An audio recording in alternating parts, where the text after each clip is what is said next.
Olá, investidores, sejam muito bem-vindos a mais um vídeo. E hoje quero falar sobre uma small cap que poucos de vocês conhecem, mas é uma empresa gigante, tem 40% de participação no seu mercado, ela é a líder absoluta. Somando as top 5 de Excel próprio, a gente está falando de uma empresa que supera as outras 4 competidoras, tá? Então, se você quer saber mais sobre essa grande empresa brasileira que pouquíssimos conhecem por ser uma small cap, fica até o final desse vídeo. Vou trazer para vocês alguns detalhes, contar a história, modelo de negócio, números, etc. Mas antes de começar, queria me apresentar. Meu nome é João Daronco, sou analista aqui da Suno, responsável por ações Brasil, e também pedir a você que se inscreva no canal, deixe um like nesse vídeo e coloca nos comentários qual a próxima small cap que você quer que eu analise, que trarei para você. E também não deixe de se inscrever lá no meu Instagram, pega seu celular, já digita lá no Instagram, @joão.daronco, e siga para saber mais sobre investimento em ações, small caps, etc. Sem mais enrolação, vamos lá. A empresa que eu quero falar sobre hoje, tá, ao longo desse vídeo, é sobre a Kepler Weber. Kepler Weber foi uma empresa que teve sua fundação lá em 1925, então estamos falando de uma empresa com quase 100 anos, né? Ano que vem, 2025, ela completa 100 anos de história, e ela começa a partir de uma empresa familiar dos irmãos Otto Kepler e Adolfo Kepler. Eles iniciam uma ferraria que ao longo do tempo se transforma em indústria. À medida que o tempo foi passando, os irmãos Otto Kepler e Adolf Kepler começam a se unir junto com a família Weber, né? E aí, com isso surge a Kepler Weber. E isso ocorre na década de 30, tá? 1938. À medida que o tempo foi passando, Kepler Weber foi crescendo e ganhando relevância dentro de um segmento específico. Silos. E o que é um silo? O silo nada mais é do que um sistema de armazenagem de grãos. Ele é o local onde os agricultores armazenam seus grãos após os grãos serem colhidos. Eles desenvolvem algumas tecnologias, lançam a primeira linha de silos metálicos. Eu até vou estar colocando aqui uma foto para vocês verem os silos metálicos da década de 88, tá? E com isso ganham muita relevância. Diante de alguns problemas e erros estratégicos, na década de 90, mesmo sendo líder do seu segmento, passa por alguns problemas e ocorre uma reestruturação. Banco do Brasil, Previ e outros assumem controle e ali começa uma nova jornada de investimento. Tá? 2004, a empresa cria sua nova fábrica em Campo Grande, uma fábrica bastante robusta, moderna, etc., por esperar um crescimento significativo dentro do setor. Entretanto, esse crescimento não aconteceu e, novamente, a empresa, dada a sua alavancagem, cai num limbo bastante ruim. 2007, nova mudança organizacional, buscam reestruturar a Kepler, buscam reestruturar as dívidas, etc. E essa reestruturação dura alguns anos até, novamente, ter 2015, a crise econômica. Aqui no Brasil, todos vivenciamos isso e a Kepler sofre muito. Nessa crise, e aí eu sempre digo, tá, pessoal?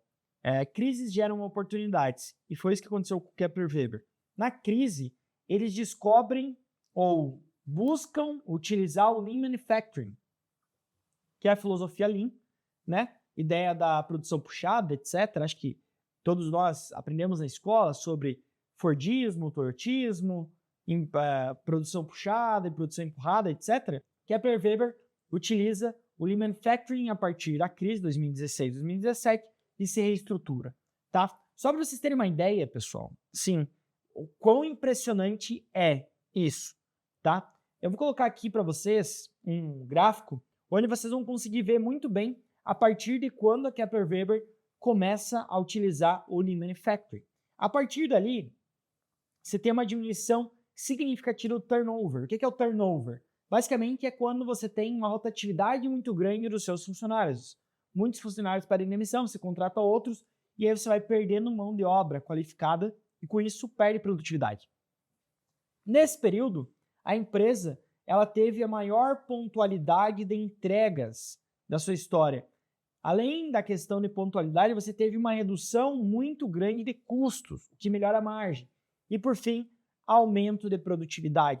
A produtividade foi 29% maior por conta do Lean Manufacturing. E aqui acontece o turnaround da empresa. Ela sai de uma empresa em 2016 com uma receita próxima de 475 milhões para 1 bilhão e 800 milhões em 2022. Então, estou falando aqui de 6 anos que a empresa multiplicou sua receita por 4 vezes.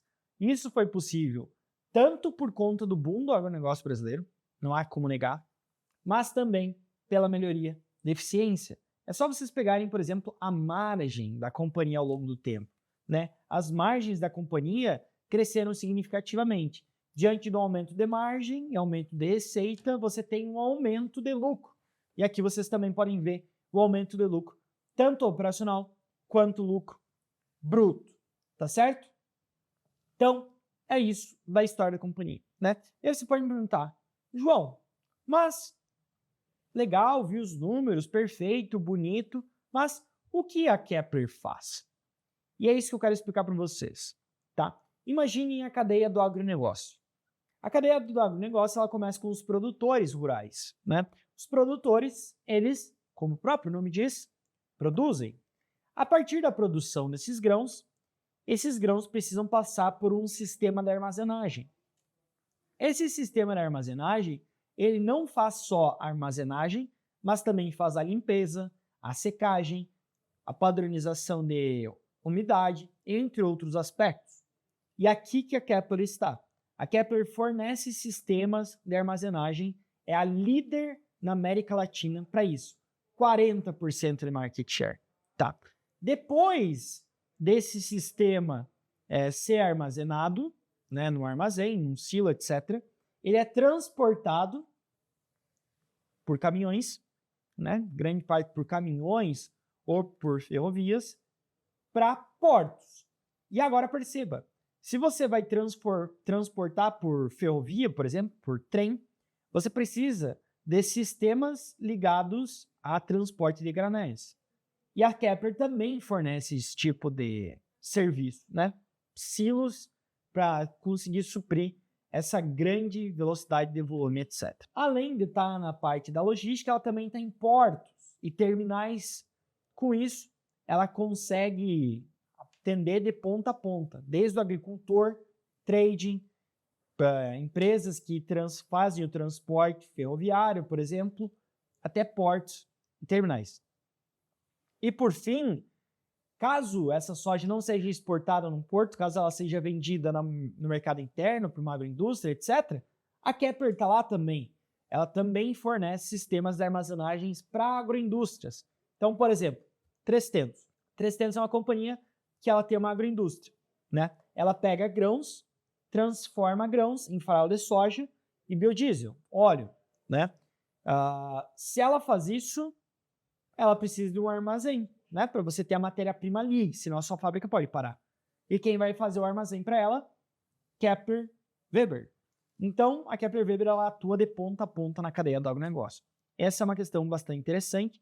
Tem 40% de market share, tá? Os próximos players, próximos, segundo lugar, tem 10% de market share. Muito menos que a Kepler Weber, tá? E aí, indo para o final desse vídeo, o que eu queria comentar com vocês é sobre drivers, né? O que seriam os drivers que norteariam o crescimento da Kepler Weber? Eu vejo alguns, tá? E são bem fáceis de serem imaginados, né? O primeiro, o sistema de armazenagem serve para armazenar grãos. E quanto mais grãos eu tiver, mais silos eu preciso, por óbvio. Por conta disso, com o crescimento da produção de grãos no Brasil, quem mais deve se beneficiar é a Kepler Weber. E esses grãos, eles crescem no Brasil numa taxa composta anual, se eu for pegar de 1999 a 2023, algo como 5,8% ao ano. Esse crescimento ele vem tanto de aumento de área, se você planta mais área, você vai ter mais grãos, por óbvio, aumento de área algo como 3%, e também por produtividade, você produzir mais na mesma área. esse aumento, algo como 2,6%. Somando isso, a gente está falando de 5,8%. Então, é uma perspectiva de um mercado que cresce. O vento nas costas da Kepler, do setor, eles são muito bons. O vento é muito bom, é muito forte. E além desse vento favorável, você tem um problema alarmante que é a questão do déficit na armazenagem, né? Hoje o Brasil, ele não tem capacidade para armazenar o total de grãos que produz. Isso faz com que os agricultores tenham que deixar seus grãos à mostra, expostos, a céu aberto, etc. Com isso você perde grãos, com isso você não tem uma umidade controlada, com isso você tem muito mais impurezas, entre outros aspectos, tá? O déficit de armazenagem de grãos está cada vez maior, né? Só para vocês terem uma ideia, nas minhas estimativas, a gente está falando de um déficit de armazenagem próximo de 120 milhões de toneladas, que é muita coisa, tá? Então, você tem um vento nas costas muito favorável à Kepler, que é a produção de grãos crescendo. Além dessa produção de grãos crescendo, você tem uma demanda latente que precisa ser tratada, que é esse déficit de armazenagem. A Kepler, como líder do mercado, tem tudo para conseguir suprir isso, tá certo? Então, basicamente, esse era o resumo, o overview que eu queria trazer para vocês sobre Kepler, uma empresa que tem a estrutura de endividamento muito tranquila, tem uma certa dependência por crédito, acho que esse é um dos principais riscos. Se vocês tiverem alguma dúvida também sobre Kepler, pode me perguntar lá no meu Instagram, @joão.daronco, tá? Mas é isso que eu queria passar para vocês, tá, pessoal? E se você quiser saber mais sobre como analisar um ativo, como analisar uma ação, eu vou deixar um e-book na descrição para você baixar ele gratuitamente e aprender como utilizar a análise, como realizar a análise de uma ação, tá certo? Mais uma vez, forte abraço a todos, ótimos investimentos e vejo vocês no próximo vídeo.